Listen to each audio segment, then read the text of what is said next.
Dear Nabla long live, long live, long live. Dear Nabla long live, long live, long live. NDP long live, long live, long live. We want justice, justice, justice. We want justice, justice, justice.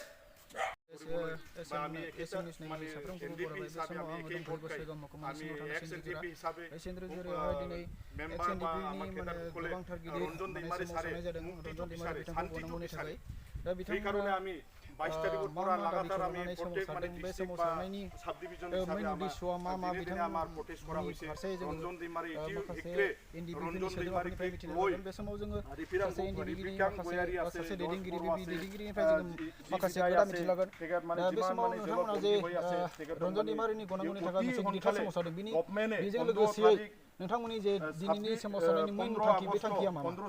मेन थांखियानो जाहैबाय जोङो मेन जाहैबाय NDFB फाउन्डार chairman Ranjan दैमारि सार लोगोसे बेजों माने गासैबो cadre central जेलनिफ्राय उदां जानांगौ दा बेनि थाखाय माने दाख्लै खोनादों दि जोङो सेन्ट्रेल जेलनिफ्राय 22 तारिख जुलाइ खालि बेखौ माने दोनखुमायै दोनबाय सिरि सिरियै सिखावै काहिलिपारा 10 एफएफएन केम्पआव पुलिस केम्पआव बेखौ मोननैल' खथा होनानै फिसा फिसा मोननैल' खथा होनानै थानो गोजोना जानो गोजोना लोंनो गोजोना बेफोरबायदि जायगायाव दोनहैनायखौ जों लुबैयाखै बिनिखायनो जोङो लुबैदों 15 तारिख आगस्टनि सिगां रन्जन दैमारि सारखौ जेलनिफ्राय उदां खालामनांगौ आरो नङाब्ला जों बिनिफ्राय जों बांसिन आन्दोलन खालामनांगोन रेल लामा जथायनाय बा गासैबो बिटिआर समग्र बिटिआराव जोङो माने आन्दोलन खालामलांबाय थागोन थ' गासैबो बिटिआरावनो जोङो गोजोननाय गैया बर' रायजो गासैबो सोंथि सोंगासिनो डिआर नाब्ला सारनि थाखाय माने गासैबो रायजो राजाफोरा माने गाबखानो दायो सिरि मोनदों रन्जन दैमारि सारखौ जे मानिफ्राय सेन्ट्रेल जेलनिफ्राय काहिलिपारा 10 एफएफएन केम्पआव दोनहैनायखौ लुबैयाखै आरो जों लुबैनाय नङा आरो जों बिनि थाखाय जोङो जेब्ला खोनादों जों बे दिननिफ्रायनो जोङो गाबनायजों लोगोसे जोङो दुखुजों जों मोदै गनानै दङ आरो नोंथांमोना जे होनदों 15 आगस्टनि सिगां बा 15 आगस्टनि सिगां जुदि रन्जन दैमारि बिथांखौ हगाराब्ला नोंथांमोना बिनि उनावहाय मा हाबाफारि लाबावदों जों बेखौ जुदि 15 तारिखनि सिगां जुदि हगाराब्ला जोङो समग्र बिटिआरावनो जोङो बन्द खालामगोन एबा जों स्ट्राइक खालामगोन जेसेबां हायो हयथ'बा जोङो जिउ दान होनोबो जों राजि दा बे समाव सासे जोङो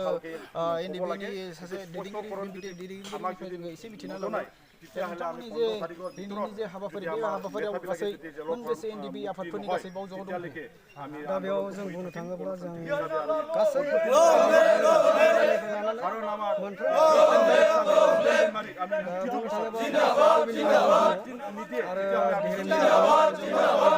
एसनि दङ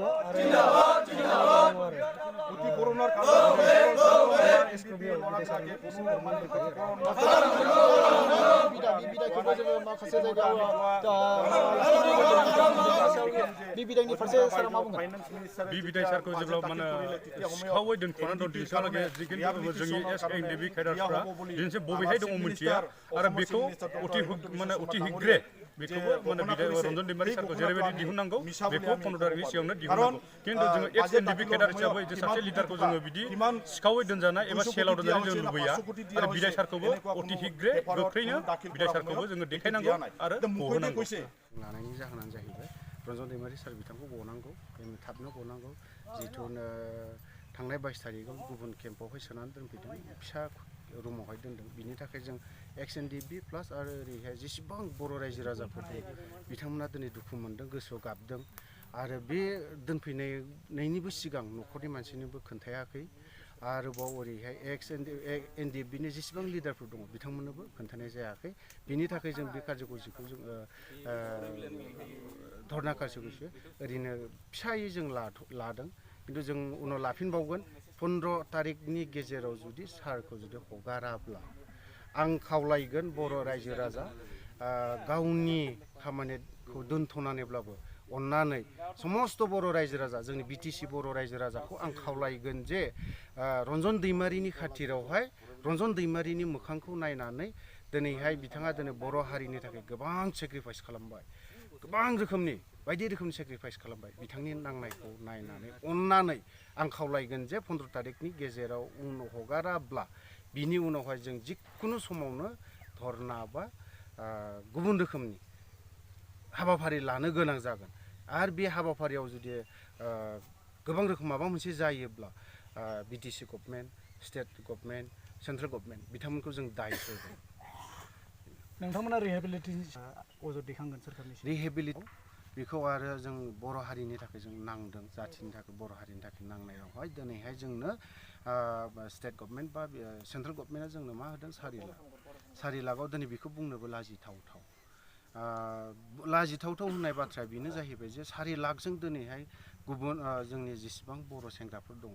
बे 4 लाखजों थांना थानो हानायनि लामाखौ आं नुवाखै मानो होनना बुङोबा सोरबाया हा दङ न'खौ लुनो हायाखै थानो थाखाय जोंनो न' मोजां मोनसे नांगोन मोजां साननो हानायनि जों मोनसे सम नांगोन जों बे समा गैया बे 4 लाखजों जोंखौ मा खालामदों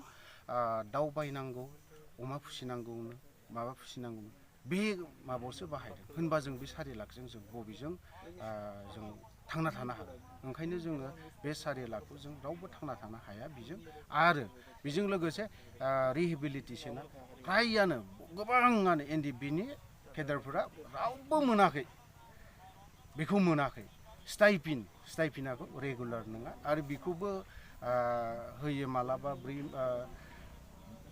6-5 बिदि मान्थनि गेजेरावसो खनसे होयो खिन्थु बिनि सिगां रेगुलार होयोब्ला बेखौ आं खावलायगोन मोजां होनांगौ